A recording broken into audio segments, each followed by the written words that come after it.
Okay, अब आगे बढ़ते हैं। तो नेक्स्ट टॉपिक है हमारा, जब आपने माल को उसकी कॉस्ट प्राइस पे ना भेज के उसे इनवॉइस प्राइस पे भेजा है। इनवॉइस प्राइस, या जिसे हिंदी में आप बीजक मूल्य भी कह सकते हो, ठीक है। तो कॉस्ट प्राइस देखो, जब भी इससे पहले जो हमने क्वेश्चन किए ना, कंसाइनर कंसाइनी के पास गुड्स बेचने के लिए भेजता था तो वो कॉस्ट पे भेजता था, लागत पे, ठीक है। लेकिन कभी कभी क्या होता है कि जो कंसाइनर है वो ये नहीं चाहता कि कंसाइनी को गुड्स की लागत का पता चले। वो क्या करता है, उनको कुछ बढ़ा के मूल्य पर कुछ मूल्य उसमें जोड़कर फिर कंसाइनी के पास भेजता है। ये जो बढ़ा के आपने मूल्य बताया है कंसाइनी को, इसे हम इनवॉइस प्राइस कहते हैं। तो कंसाइनी से आप ये चीज छुपाते हो कि एक्चुअल में गुड्स की कॉस्ट क्या है। कंसाइनी को पता नहीं होता कि गुड्स की कॉस्ट क्या है, उसके उसको तो बस यही है कि कितने रुपए में के गुड्स उसके पास भेजे गए हैं आगे बेचने के लिए, ठीक है। ऐसा इसलिए किया जाता है क्योंकि कंसाइनर जो है कई बार वो अपने लाभ को छुपाना चाहता है, ठीक है। जैसे मान लीजिए आपने 10,000 रुपए के गुड्स कंसाइनी के पास, ये उसकी कॉस्ट है, एक्चुअल कॉस्ट जो आपकी लागत आई है इन गुड्स को खरीदने में। 10,000 रुपए के कॉस्ट के गुड्स आपने कंसाइनी को भेजे, ठीक है। और उसके साथ जो आपने वो डॉक्यूमेंट लगा के भेजा, उसमें लिखा है भी हाँ 10,000 की कॉस्ट थी, आपको 12,000 रुपए में इनको सेल करना है। आपने ये उसको बताया, ठीक है, मिनिमम इतनी वैल्यू के सेल करने हैं। अब उसे मालूम है कि कॉस्ट अगर 10,000 है तो वो जितने की भी सेल करेगा उसे पता चलेगा कि आपने कितना प्रॉफिट कमाया है। अगर वो 12,000 में सेल कर देगा तो 2,000 का प्रॉफिट आपने कमाया। अगर वो 15,000 में कर देगा तो आपने 5,000 का प्रॉफिट कमाया है, ठीक है। सीधा सीधा पता चल रहा है। तो इससे क्या होता है कि वो अपना कमीशन अकॉर्डिंगली बढ़ा सकता है, ठीक है। तो कई बार कंसाइनर नहीं चाहता कि उसको कॉस्ट का पता चले। अब मान लो कंसाइनर ने क्या किया, इसमें 20% ऐड करके, इसका 20% यानी 2,000 ऐड करके 12,000 रुपए में गुड्स को सेंड कर दिया, ठीक है। तो कंसाइनी को तो क्या दिखेगा डॉक्यूमेंट पे कि जो गुड्स भेजे गए हैं वो 12,000 रुपए मूल्य के हैं, ठीक है। उसे ये मालूम नहीं चलेगा कि ये लागत नहीं है, ये सिर्फ इनवॉइस प्राइस है, मतलब वो प्राइस जो इनवॉइस के ऊपर लिखा हुआ है। असली लागत तो इसकी 10,000 थी, वो तो कंसाइनर ने अपनी तरफ से 2,000 रुपए जोड़ के 12,000। अब वो उसको उसको कह देगा भी तुम ये 12,000 के गुड्स है, इनको 12,000 में बेचो, या जो भी प्राइस वो कहेंगे कि इसमें बेचो, ठीक है। अब मान लो कंसाइनी इनको बेच देता है 15,000 में, तो कंसाइनी के लिए तो कंसाइनर का प्रॉफिट हो गया 3,000, ठीक है। लेकिन एक्चुअल प्रॉफिट कितना हुआ कंसाइनर का? कंसाइनर का एक्चुअल प्रॉफिट 3,000 नहीं है, बल्कि ये जो 2,000 उसने पहले से ही इसकी प्राइस में बढ़ा के बताया हुआ है, कंसाइनर को एक्चुअल प्रॉफिट हुआ है 5,000, ठीक है। तो कंसाइनी को पता ही नहीं चलेगा कि कंसाइनर का एक्चुअल प्रॉफिट क्या क्या हुआ है। तो कंसाइनर कई बार ये चीज छुपाना चाहता है ताकि कंसाइनी अपना ज्यादा कमीशन ना मांगे, या अपना कमीशन बढ़ा ना दे, या वैसे ही सूचना को गुप्त रखने के लिए उससे, या उसके जो है प्रतिस्पर्धी ना बन जाए ये देख के कि भाई इस बिजनेस में तो बहुत ज्यादा प्रॉफिट हो रहा है तो मैं भी आ जाता हूँ। तो आपका कंपेटिटिव कंपटीशन ना बन जाए वो।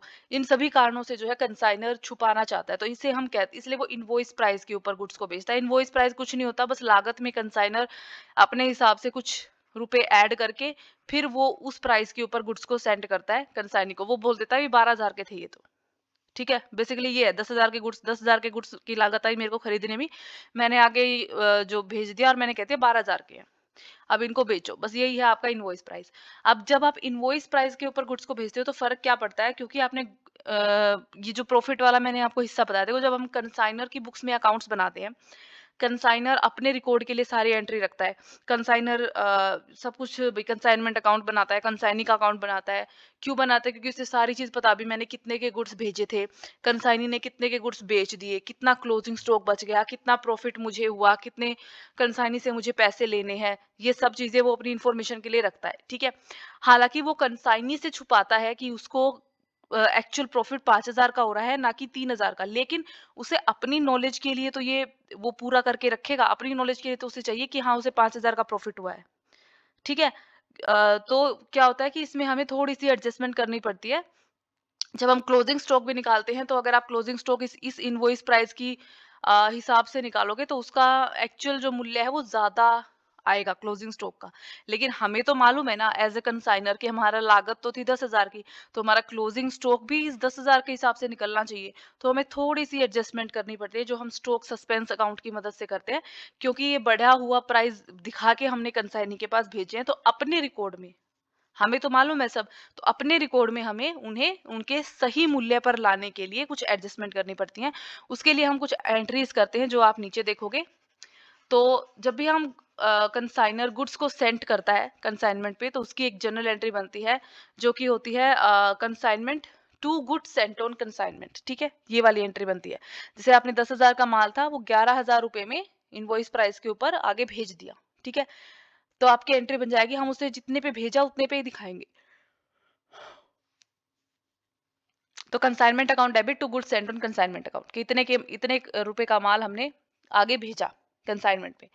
अब 10,000 का था और 11,000 का भेजा, तो हम कंसाइनर अपनी बुक्स में इस चीज को कैसे दिखाएंगे, इस तरीके से एंट्री को उल्टा करके।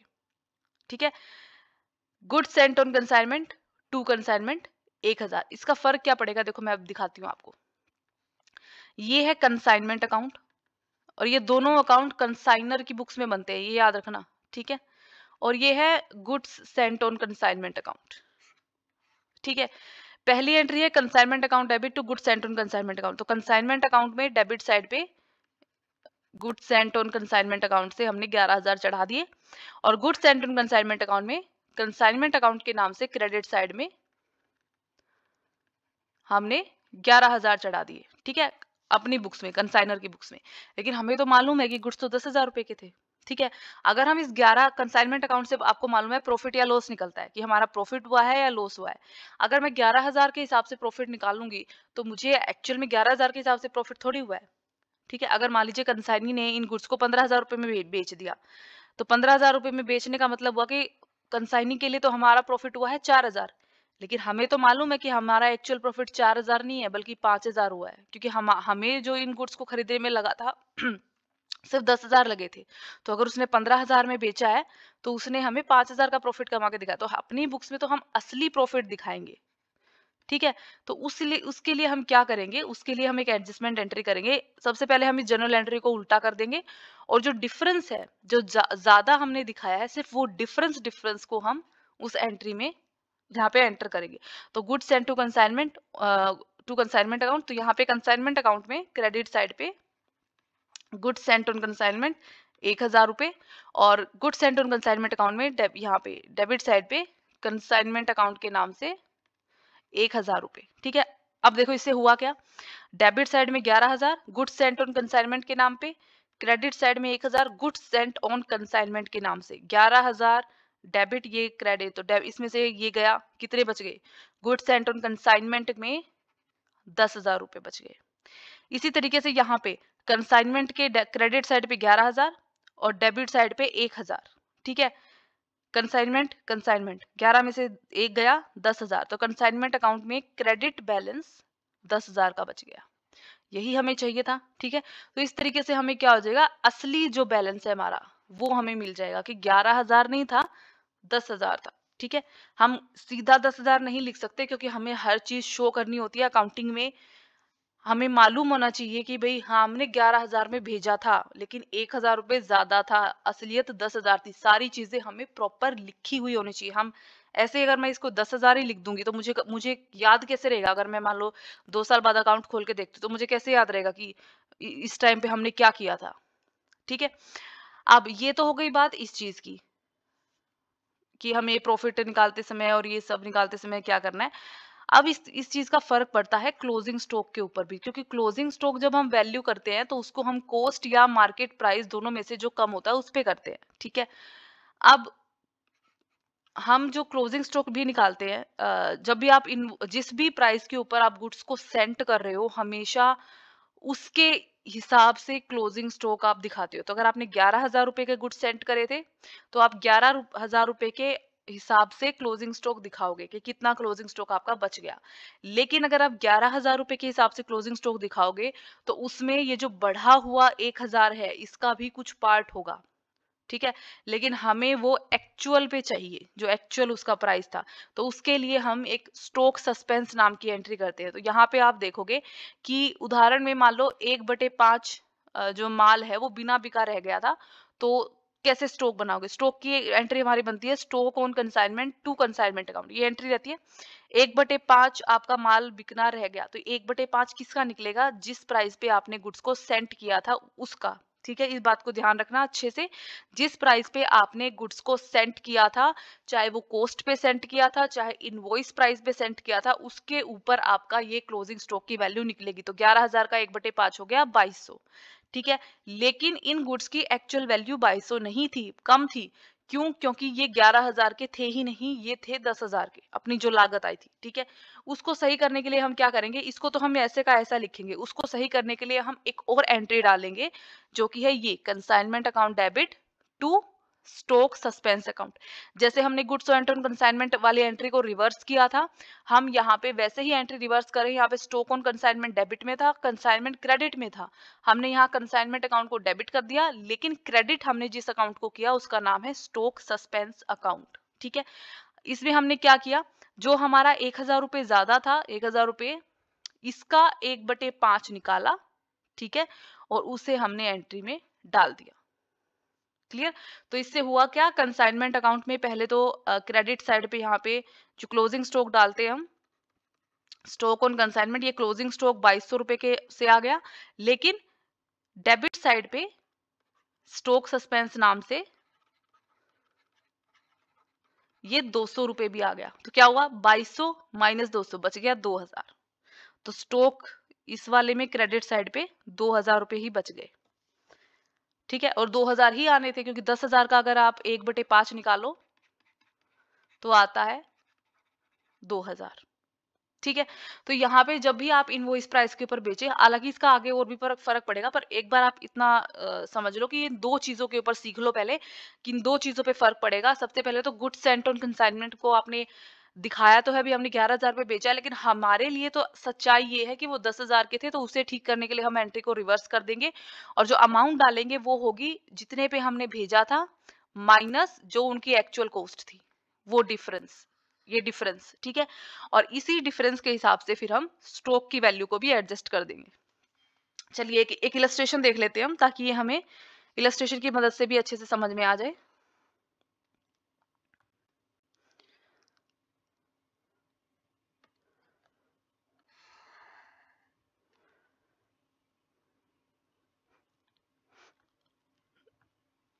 ओके, पन्ना पन्ना लाल ये हमारा कंसाइनर है, क्योंकि ये गुड्स को भेज रहा है। इसने गुड्स भेजे हैं क्या? 100 सुइंग मशीन भेजी है, सिलाई मशीनें, कंसाइनमेंट पे रामजी लाल को। तो रामजी लाल को भेजी है, तो ये हमारा कंसाइनी है।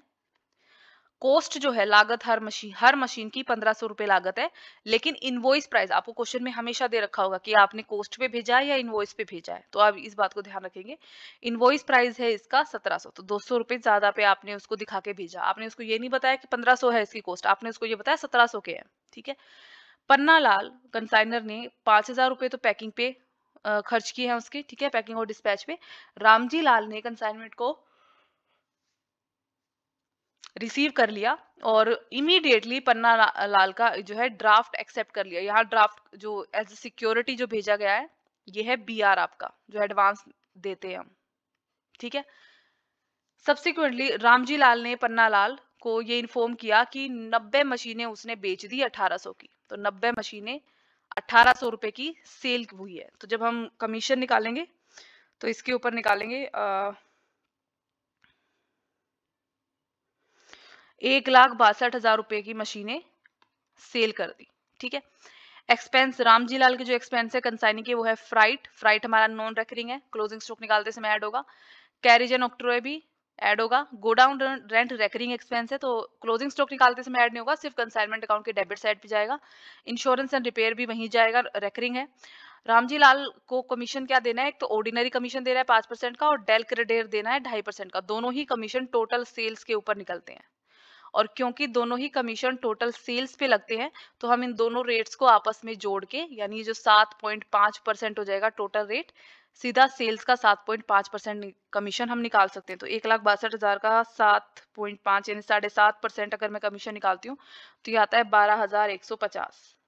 इतना कमीशन आप इनको देने वाले हो। ठीक है, साथ के साथ सारी कैलकुलेशन करते जाओ, ताकि बाद में आपको प्रॉब्लम ना आए। ओके, आपको क्या बनाना है, जर्नल एंट्री देनी है पन्ना लाल की बुक्स में, यानी कंसाइनर की। तो हमें सिर्फ जो कंसाइनर अपनी किताबों में एंट्री करता है, जर्नल एंट्री सिर्फ वही दिखानी है, ठीक है। कंसाइनर की जर्नल एंट्री नहीं दिखानी हमें। तो हम जर्नल एंट्री बनाते हैं। सबसे पहले जर्नल एंट्री होती है, स्टार्टिंग से स्टार्ट करते हैं। सबसे पहले क्या हुआ है, गुड्स सेंड किए गए हैं, तो हमारी एंट्री बन जाएगी कंसाइनमेंट अकाउंट डेबिट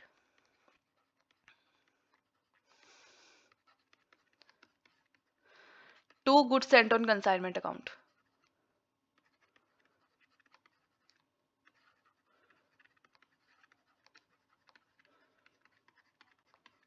कितने के गुड्स भेजे गए हैं, अब यहाँ रखना इनवॉइस प्राइस पे भेजे गए हैं, तो हमें इनवॉइस ही दिखाना है। 100 मशीनें भेजी आपने, एक मशीन 1700 की थी, तो टोटल 1,70,000 रुपए, ठीक है। इसके बाद पन्ना लाल ने कुछ खर्चा किया है, हमारे कंसाइनर ने, तो खर्चा करे तो पैसा जाएगा। खर्चा करने की, कंसाइनर के खर्चे की एंट्री बनती है consignment account debit to bank account. इसने 5,000 रुपए खर्च किए हैं, ठीक है। उसके बाद इसने एक बीआर भी एक्सेप्ट किया है, तो बीआर को एक्सेप्ट करने की एंट्री क्या होती है, बीआर इसे मिला है, तो बीआर अकाउंट डेबिट किससे मिला है, credit the giver, Ramji Lal से, जो कि हमारा कंसाइनी है, 90,000 रुपए का। अब इसने इसको बैंक से डिस्काउंट नहीं करवाया, तो डिस्काउंट की एंट्री डालने की कोई जरूरत नहीं है। सब्सिक्वेंटली रामजी लाल ने पन्ना लाल को कहा कि 90 मशीनें उसने बेच दी। अगर मशीनें बेच दी तो सेल की एंट्री कर देंगे, ठीक है। सेल की एंट्री का क्या होती है, consignee account debit to consignment account. Consignee है रामजी लाल, तो रामजी लाल अकाउंट डेबिट, ऊपर हमने निकाला था 1,62,000 रुपए की सेल करी है, टू कंसाइनमेंट अकाउंट,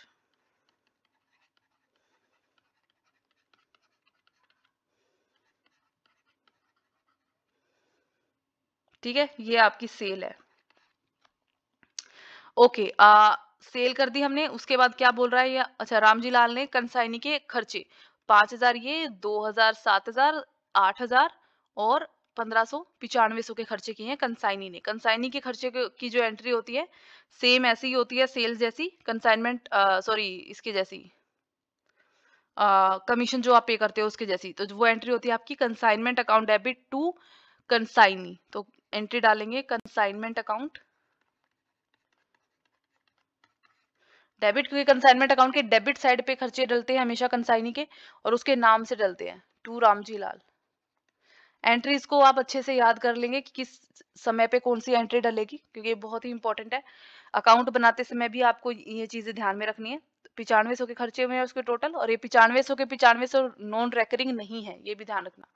इसके बाद आपने क्या किया है, आपने उसको कमीशन दिया है 7.5% का। कमीशन की एंट्री ठीक एक्सपेंस की एंट्री जैसी होती है, तो कंसाइनमेंट अकाउंट डेबिट,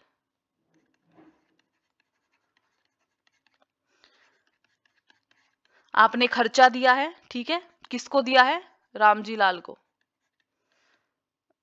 सॉरी क्या कहते हैं, कमीशन ड्यू किया है आपने कमीशन।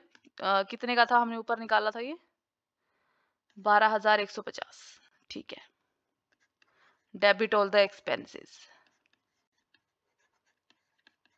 ठीक है, हो गया। खर्चा भी हो गया, सब हो गया।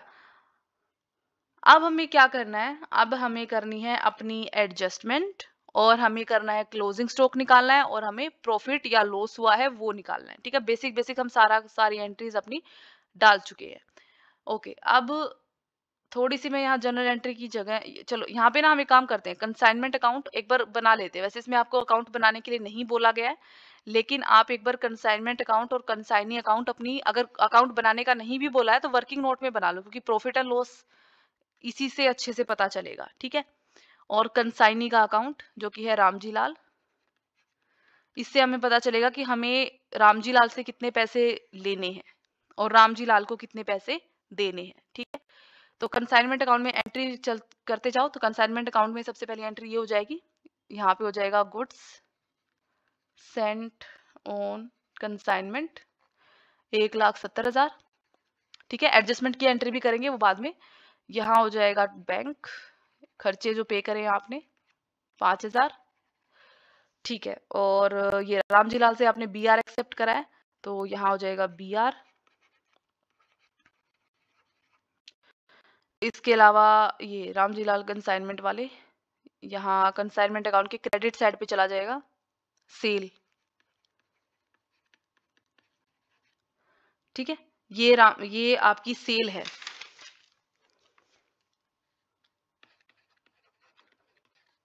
एक लाख 62,000। ओके, और ये सेल आपकी फिर रामजी लाल के अकाउंट में भी दिखानी पड़ेगी डेबिट साइड पे।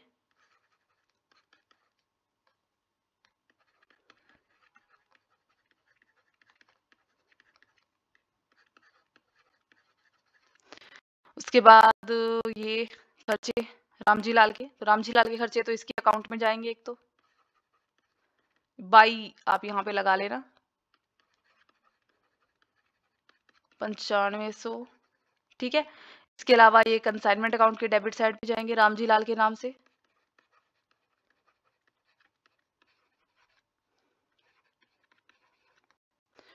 ओके, उसके अलावा कमीशन की एंट्री दोनों के अकाउंट में हो जाएगी, तो कंसाइनमेंट के नाम से यहाँ और रामजी लाल के नाम से यहाँ।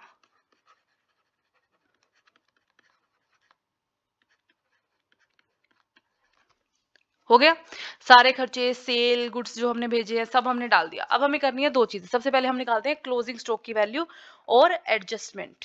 ठीक है, तो एडजस्टमेंट जो हमें करनी है, एडजस्टमेंट की एंट्री अब यहाँ पे जगह है तो मैं यहाँ वो एंट्री डाल देती हूँ। एडजस्टमेंट जब हम करते हैं तो क्या करते हैं, इस वाली एंट्री को बिल्कुल रिवर्स कर देते हैं। ठीक है, तो हमारी जो एंट्री बनेगी वो बनेगी गुड्स सेंट ऑन कंसाइनमेंट, क्योंकि हमें अपनी किताबों में तो सही दिखाना है।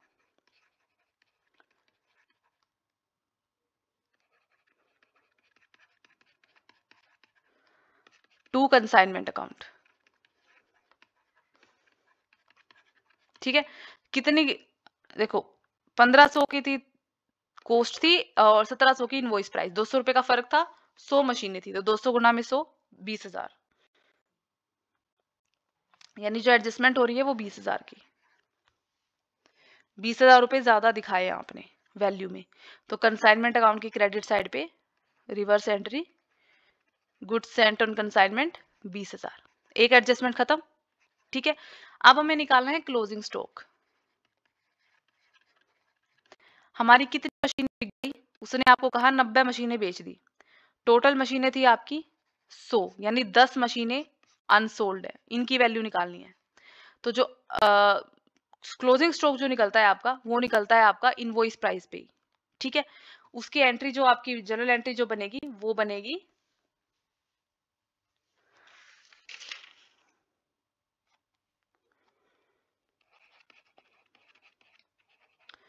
Stock on consignment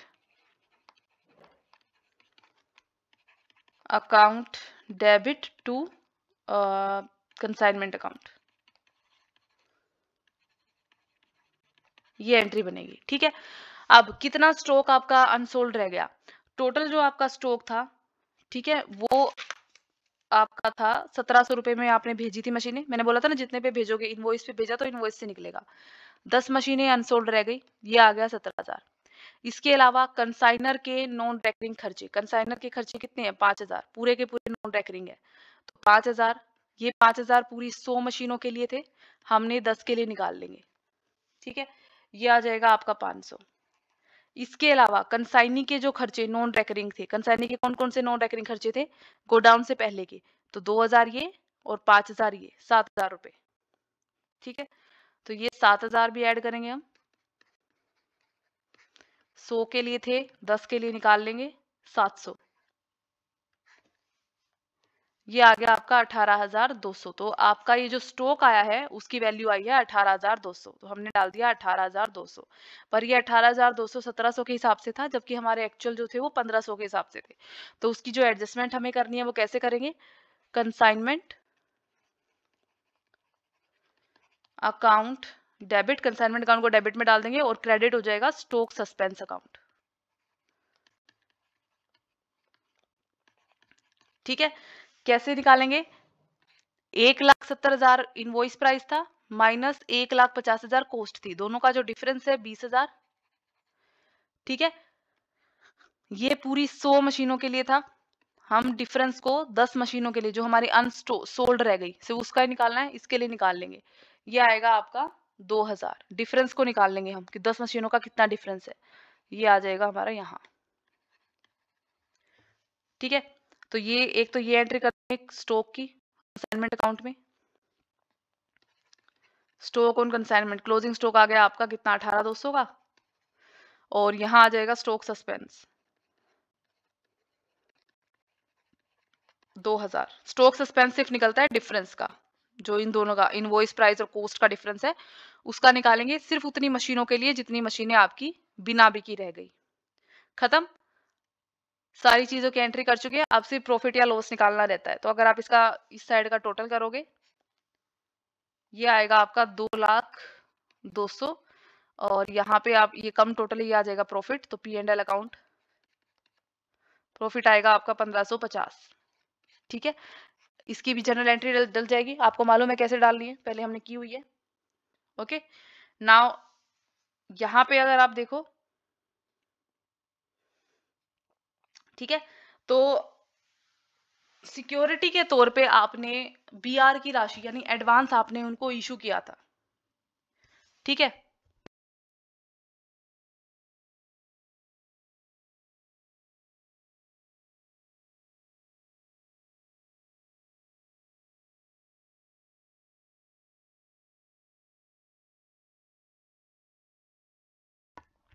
okay. BR आपने जो इशू किया था, सॉरी कंसाइनी से जो आपने BR लिया था वो था 90,000 रुपए का। ठीक है, एज ए सिक्योरिटी। अगर आपको याद हो तो मैंने आपको जब ये पिछले लेक्चर में बताया था कि जब आप एडवांस लेते हो, कंसाइनर एडवांस लेता है, चाहे कैश के रूप में ले चाहे BR के रूप में ले, अगर वो एज ए सिक्योरिटी लेता है तो हम देय राशि निकालते हैं। याद, देय राशि, देय राशि का मतलब है कंसाइनी को, कंसाइनर को कितने पैसे देने हैं। ठीक है, तो देय राशि निकालते समय अगर आप एज ए सिक्योरिटी नहीं दे रहे हो BR, तो आप पूरी की पूरी राशि को देय राशि निकालते समय समायोजित करते हो। लेकिन अगर आप एज ए सिक्योरिटी एडवांस देते हो कंसाइनर को, ठीक है, तो उस केस में आप इसे एक अनुपात में ही डालते हो अपने क्या कहते हैं उसको, देय राशि निकालते समय। और वो अनुपात क्या है, वो अनुपात है कि कितनी आपने जो गुड्स हैं वो सेल कर दिए, उसके अनुपात में। ठीक है, तो यहाँ पे अगर आप ध्यान से देखोगे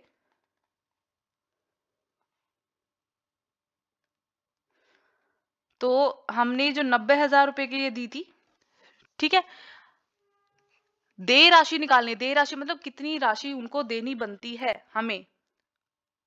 ठीक है, सेल की कितनी राशि देनी बनती है। तो ये जो है, अब इसको इसको जो मैं करने वाली हूँ ना वो ध्यान से देखना। 1,62,000 की सेल करी कंसाइनी ने, अगर उसका कोई खर्चा कमीशन नहीं है तो 1,62,000 वो कंसाइनर को देगा। ठीक है, इसमें से ये खर्चे और ये सब निकाल देगा। और ये एडवांस जो उसने पहले से ही दे रखा है, वो बार बार तो नहीं देगा। 90,000 अगर आपने कंसाइनी से एडवांस में ले लिए तो वो बार बार तो 90,000 नहीं देगा, मतलब इतने तो वो दे चुका है, ये दोबारा देने की जरूरत नहीं है। तो ये भी घटेगा इसमें से, टोटल वैल्यू में से, 1,62,000 में से। ठीक है, जितना वो एडवांस दे चुका है।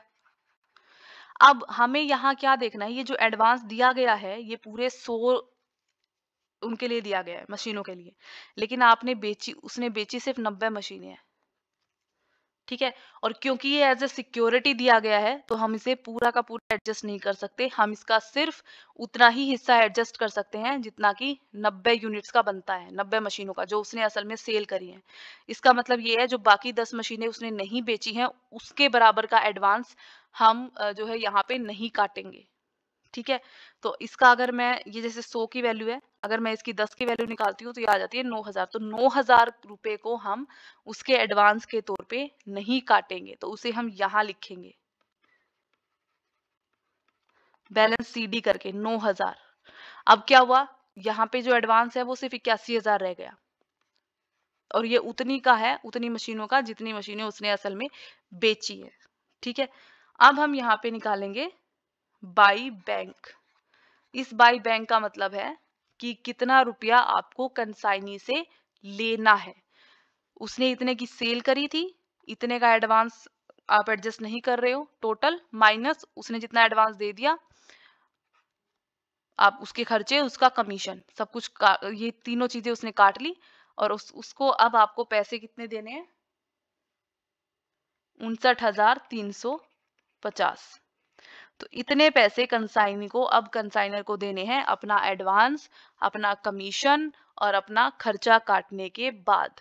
ये हमने 9,000 इसलिए यहाँ लिखे हैं कि जो उसने टोटल एडवांस दिया था वो उसने एज सिक्योरिटी दिया था, और जब आप एज सिक्योरिटी देते हो तो जितने गुड्स, अगर आपके सारे के सारे गुड्स नहीं बिकते हैं तो जितने नहीं बिके उतने के बराबर का एडवांस आप सेल में से नहीं काटते हो। ठीक है, तो सिर्फ हम ये मान के चलेंगे कि उसने सिर्फ 81,000 रुपए ही एडवांस में दिए एक तरह से। ठीक है, तो ये आपको उसे लेने हैं, आप उसे लोगे तो एंट्री बन जाएगी बैंक अकाउंट डेबिट, क्योंकि आपको पैसा मिलेगा टू रामजी लाल से 59,350। तो इस तरीके से होगा आपका ये क्वेश्चन, जिसमें आपको इनवॉइस प्राइस का एक इंट्रोडक्शन दिया गया है कि अगर आप इनवॉइस प्राइस पे गुड्स बेचते हो तो उसका क्या असर पड़ता है।